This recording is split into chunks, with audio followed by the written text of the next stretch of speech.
தமிழகத்தை பொறுத்தமட்டில் இன்றைய காலகட்டத்தில் ஒன்று இன்னைக்கு நான் கேள்விப்பட்டது தம்பி விஜய் அவர்கள் ஏற்கனவே அவர்கள் கட்சி ஆரம்பித்து ஒரு வருடத்தை நிறைவு செய்து 2ஆம் வருடத்தில் காலடி எடுத்து வைக்கிறார்கள் என்று அவங்க இன்னும் கொஞ்சம் மக்களோடு மக்களாக வர வேண்டும் என்பதுதான் எங்களை போன்றவர்களின் கருத்து.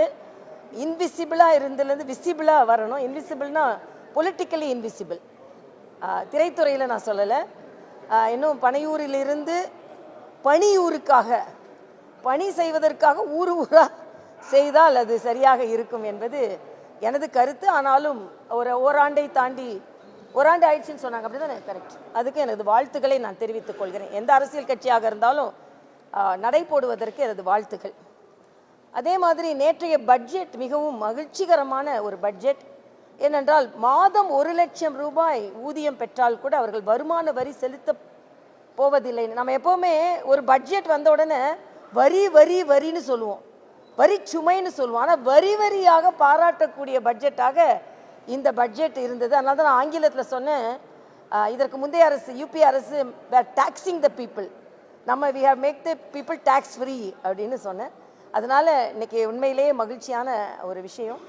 ஆனால் எனக்கு ஒன்று வருத்தம் என்னென்னா, தமிழகத்தை சார்ந்தவர்கள் தமிழ்நாடு அப்படின்னு பேர் இல்லை. நினைக்கிறேன் 12 லட்சம் ஊதியம் வாங்குபவர்களுக்கு வருமான வரி சலுகை இருந்தது தமிழகத்தை சார்ந்தவர்களுக்கு தான். தமிழ்நாடுன்ற பேர் பட்ஜெட்டில் இல்லைன்னு சொல்கிறவங்க உங்களோட ஆட்சியை என்ன மாடல்னு சொல்கிறீங்க? திராவிட மாடல் தான் சொல்கிறீங்க. நான் முதலமைச்சர்கிட்ட கேட்குறேன், அப்போ நான் தமிழ்நாடு மாடல்னு சொல்ல ஆரம்பிங்க. தமிழ்ன்ற வார்த்தையே உங்களோட மாடல்லே இல்லையே.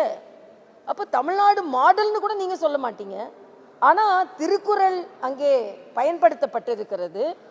அந்த 8வது முறை அந்த பட்ஜெட்டை தாக்கல் செய்தது தமிழ்நாட்டை சார்ந்த தமிழச்சியான நிர்மலா சீதாராமன் அவர்கள். ஆக இங்கே தமிழ் பெருமைப்படுத்தப்பட்டிருக்கிறது, தமிழ்நாடு பெருமைப்படுத்தப்பட்டிருக்கிறது, திருவள்ளுவர் திருக்குறள் பெருமைப்படுத்தப்பட்டிருக்கிறது என்பதை எல்லாத்தையும் தாண்டி சகோதரி கனிமொழி சொல்றாங்க, இது பீகார் பட்ஜெட் நாங்கள் தாக்கல் செய்தது. நான் போன முறை தேர்தலுக்கு உங்க வியூக அமைப்பாளர் யார்? பிரசாந்த் கிஷோர். அவர் எந்த ஊரை சார்ந்தவர்? பீகாரை சார்ந்தவர். ஆக உங்க வியூக அமைப்பாளராக பீகாரை சார்ந்தவர் இருக்கலாம். ஆனால் பீகாருக்கு ஒரு வளர்ந்து வரும் மாநிலம் என்ற வகையில் கொடுக்கப்பட்டிருக்கிறது. ஆனால் அதே நேரத்தில் தமிழகத்திற்கு கிடைக்க வேண்டிய நிதி கிடைக்க வேண்டும் என்பதில் பாரதிய ஜனதா கட்சியும் குறிக்கோளாக இருக்கிறது. ஏதோ பாரதிய ஜனதா கட்சிக்கு தமிழ்நாட்டை பற்றி கவலையே இல்லை, ஆனால் அவங்களுக்கு தான் கவலை இல்லை கவலை என்பதை போல பேசுவது தவறு என்பது எனது கருத்து. இன்னொன்று, தமிழக முதலமைச்சர் இன்னைக்கு சொல்லியிருக்கிறார், பாஜக போன்ற கட்சிகள் மக்களை சந்திப்பதை அவர்கள் பயப்படுகிறார்கள் என்று. அப்படின்னா உங்கள் கூட்டணி கட்சியான காங்கிரஸ் மக்களை சந்திக்க பயந்து தான் நீங்கள் இன்று போட்டி போடுகிறீர்களா? இன்னைக்கு உள்ள திராவிட மாடல்ல மக்கள் எதிர்த்து கேள்வி கேட்பார்கள். அதை எதிர்கொள்ள முடியாம தான் காங்கிரஸிடமிருந்து நீங்கள் வாங்கி போட்டி போடுகிறீர்களா? நாங்கள் மறுபடியும் சொல்கிறோம், எங்களோடு போட்டி போடுகின்ற தன்மையோடு உங்கள் கட்சி இல்லை என்பதைத்தான் நாங்கள் திருப்பி சொல்கிறோம்.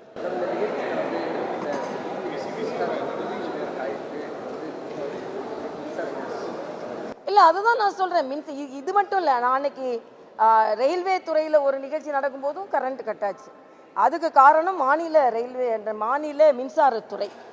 24 மணி நேரம் நாங்கள் மின்சாரம் கொடுக்குறோன்னு சொல்லி கொண்டிருந்த நீங்கள் இன்னைக்கு பார்த்தீங்கன்னா மின்சாரம் தடைப்பட்டு இருக்கிறது.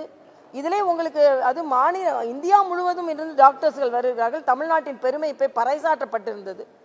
அது மட்டும் இல்லை, நான் அதுவும் தமிழ்தாய் வாழ்த்தை எப்பொழுதுமே தமிழகத்தில் அவர்கள் பிரச்சனையாக்கி கொண்டிருக்கிறார்கள். தமிழகத்தில் தமிழ்நாடு முதலமைச்சர் கலந்து கொண்ட ஒரு நிகழ்ச்சியில் கூட தமிழ்தாய் பாட்டு தவிர்க்கப்பட்டு இருக்கிறது. ஆனால் ஒரு மத்திய அரசின் நிறுவனமான இங்கே நான் ஜிப்மரில் கூட தமிழ்தாய் வாழ்த்து கட்டாயம் பாண்டிச்சேரி தமிழ்தாய் வாழ்த்து பாடணும்னு ஒரு சட்டமே போட்டேன். அதே மாதிரி இங்கே ஒரு மத்திய அரசின் நிறுவனமாக இருந்தாலும் அழகாக தமிழ்தாய் வாழ்த்தை தவறில்லாமல் பாடி, தம்பி உதயநிதி கலந்து கொண்ட ஒரு நிகழ்ச்சியில் தவறாக பாடினாங்க, அதெல்லாம் கூட அவங்க கரெக்ட் பண்ணாமல் கூட இருந்தாங்க. அப்படி இல்லை, அழகாக பாடினார்கள். அப்படி சொன்ன உடனே ஒருவேளை யாருக்கோ தகவல் போய், ஓஹோ இப்படிலாம் சொல்கிறீங்களா, பவர் இருந்தால் தானே சொல்வீங்க, பவர் கட் பண்ணுறோம் அப்படின்னு கட் பண்ணாங்களான்னு எனக்கு தெரியல. ஏன்னா உள்துறை அமைச்சர் வரும்போதும் பவர் கட் பண்ணுவாங்க.